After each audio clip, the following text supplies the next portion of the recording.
मांढरदेव काळुबाई हे सातारा जिल्ह्यातील वाई जवळ डोंगरावर असलेले एक प्रसिद्ध काळुबाईचे मंदिर आहे. येथे पौष पौर्णिमेला मोठी यात्रा भरते. ही देवी वाईट शक्तींचा नाश करणारी आहे. हिला नवसाला पावणारी आणि शक्तीचे प्रतीक मानले जाते. येथे महिषासुरमर्दिनी रूपात चतुर्भुज मूर्ती असून महादेवाच्या पिंडी समोर ती विराजमान आहे. नमस्कार मंडळी, मी शीतल आणि आमच्या चॅनलवर तुमचे मनापासून स्वागत आहे. आज आपण मांढरच्या काळुबाईची संपूर्ण माहिती पाहणार आहोत. चॅनलवर नवीन असाल तर लाईक, सबस्क्राईब, शेअर करा. महाराष्ट्रातील सातारा जिल्ह्यातील वाई तालुक्यातील मांढरदेव येथील काळेश्वरी म्हणजे काळुबाई देवी. ही देवी नवसाला पावणारी आहे. समुद्र सपाटीपासून 5000 फूट उंचावर असलेल्या गर्द करवंदीच्या वनराईत विराजमान असलेल्या काळुबाईचे स्थान शंभू महादेवांच्या डोंगर रांगेत म्हणजे पुणे, सातारा जिल्हा तसेच वाई भोर खंडाळा या 3 तालुक्यांच्या सरहद्दीच्या शिखरावर वसले आहे. मांदार पर्वत वाईच्या उत्तरेकडे आहे. या पर्वताला मांढरगड असे म्हणतात. येथे साताऱ्याहून वाई मार्गे तर पुण्याहून भोर मार्गे जाऊ शकतो. तसेच शिरवळवरून लोहोम झगलवाडीतून पाऊलवाट देखील आहे. तेथून देखील येथे जाऊ शकतो. येथे म्हसोबाचे कडक देवस्थान आहे. डाव्या बाजूस थंड पाण्याचा झरा आहे. त्याच्या बाजूला मांडव्य ऋषींची पत्नी मंडाबाईचे दगडी मंदिर आहे.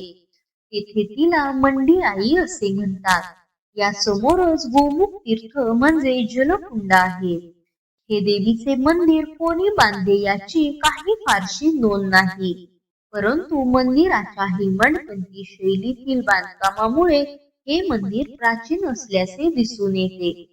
सह्याद्री पर्वत रांगेतील एका उंच समुद्र सपाटीपासून 4650 फूट उंच टेकडीवर हे मंदिर आहे. मंदिर लहान असून त्यात सभा मंडप व मोठा गाभारा आहे. गाभाऱ्यामध्ये चांदीचे सुरेख काम केलेले आहे. कळस रेखीव असून त्यावर गाय, सिंह यांच्या मूर्ती बसवलेल्या आहेत. मंदिर पूर्वाभिमुख असून मंदिरासमोर दीपमाळ आहे.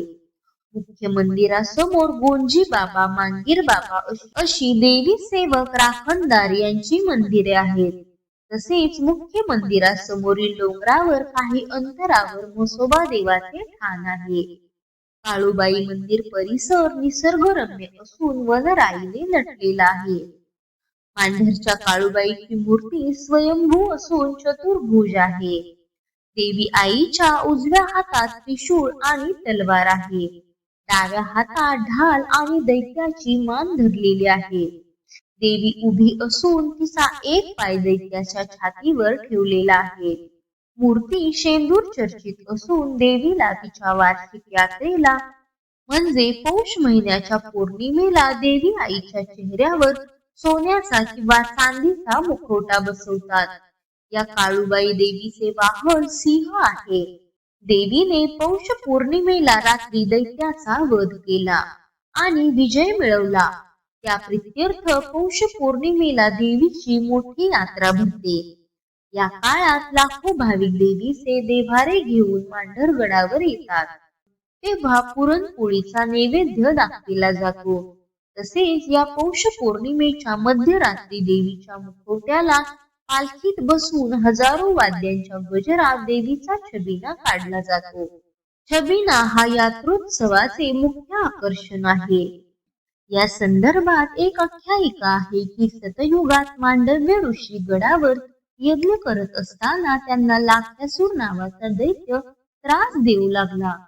यज्ञ कार्यास सिद्धी मिळावी यासाठी मांडव्य ऋषींनी महादेवाला प्रसन्न करण्यासाठी तपश्चर्या केली.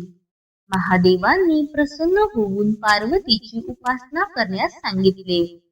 देवी पार्वतीने त्यांच्या तपश्चर्येला प्रसन्न होऊन दैत्याचा संहार करण्यासाठी मी अवतार घेईन असे सांगितले आणि दैत्यवधासाठी देवी कैलासाहून मांढरगडावर आली.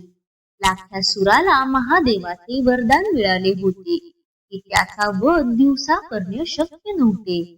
त्यामुळे देवी आईने लाखासुराचा वध रात्रीच्या वेळी करण्याचे ठरवले आणि पौष पौर्णिमेच्या रात्री युद्ध करून लाखासुराचा मध्यरात्री वध केला आणि आणि पुन्हा दैत्य प्रकट होऊ नये यासाठी त्याचे रक्तप्राशन केले.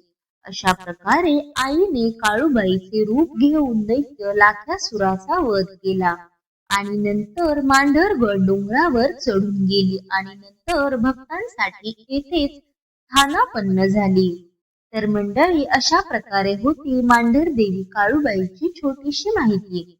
माहिती आवडली असेल तर लाईक करा, सबस्क्राईब करा व शेअर करा. आई काळूबाईच्या नावानं सांग भले.